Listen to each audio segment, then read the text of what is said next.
Le 19h30, Nathalie Malleux.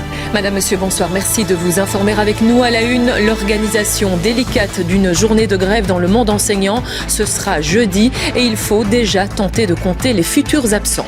Le variant Omicron serait-il un booster idéal contre le Covid? Un meilleur rappel qu'une nouvelle dose de vaccin? Réponse tout en nuances dans un instant. Macron d'un côté, Poutine de l'autre, deux présidents face à face à Moscou pour tenter d'enrayer une potentielle invasion de l'Ukraine. Nous serons en direct de la capitale russe. Autre capitale, Ottawa, au Canada, une ville paralysée par des camionneurs qui dénoncent les mesures sanitaires. Le maire a décrété l'état d'urgence. Nous rejoindrons Fiona Collienne sur place. Enfin, plongeons dans les eaux vives et glacées de la Lesse. Avec de nouveaux moyens, ces pompiers se préparent aux interventions d'urgence lorsque les flots se déchaînent, comme en juillet dernier.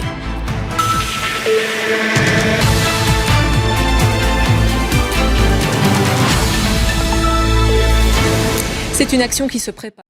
Un petit plongeon en eau vive à présent. Nous avons suivi des pompiers en plein exercice de sauvetage dans une rivière gonflée par les intempéries, presque comme en juillet dernier. À l'époque, les hommes ont été dépassés par la force des flots. Aujourd'hui, avec plus de moyens et plus de connaissances, ils se préparent à mieux affronter pareil scénario. C'est un reportage de Yves-Henri Virou, Sandrine Lambiotte et Olivier Badard.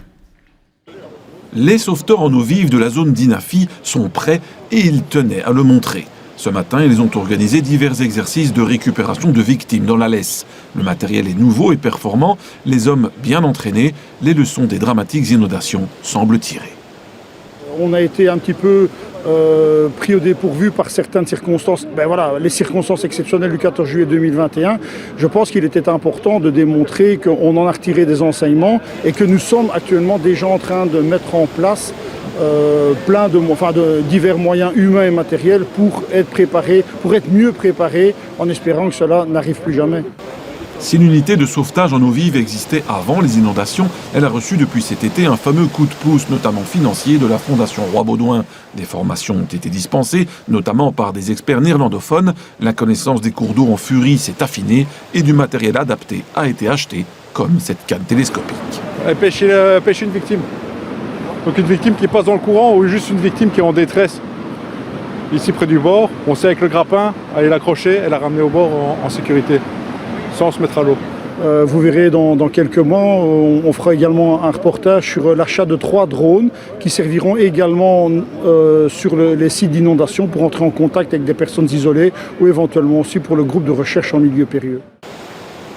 Les drones économiseront les forces des hommes d'intervention qui sont désormais plus efficaces dans leur technique de sauvetage. Voyez ici la technique pendulaire qui profite de la force de l'eau. L'exercice matinal a de quoi rassurer la population. À suivre, la visite du bunker à Amsterdam. C'est le nom donné à ce tribunal hyper sécurisé où l'on juge les dossiers liés au trafic de drogue. Et puis l'émotion au rendez-vous dans certains aéroports. Le Maroc a rouvert ses frontières aujourd'hui et à Bruxelles notamment. C'était l'heure d'intenses retrouvailles. Et puis nous vous emmenons sur la petite île de Kolyushine. C'est au nord de la Russie, là où les ours polaires sont rois. Vous allez les découvrir en même temps que moi. Les voici, ces ours blancs. Regardez-les suivre attentivement le passage d'un drone. C'est un photographe amateur qui pilote à bonne distance de sécurité. Il a suivi les mammifères pendant plusieurs jours. Il a capturé ces étonnants clichés.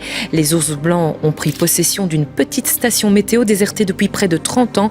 Ils semblent plutôt bien installés, loin des humains. Et voilà qui referme ce journal. Tout de suite, place à QR, l'actu avec Sacha Daout et ses invités. Très belle soirée à vous et à demain. Merci.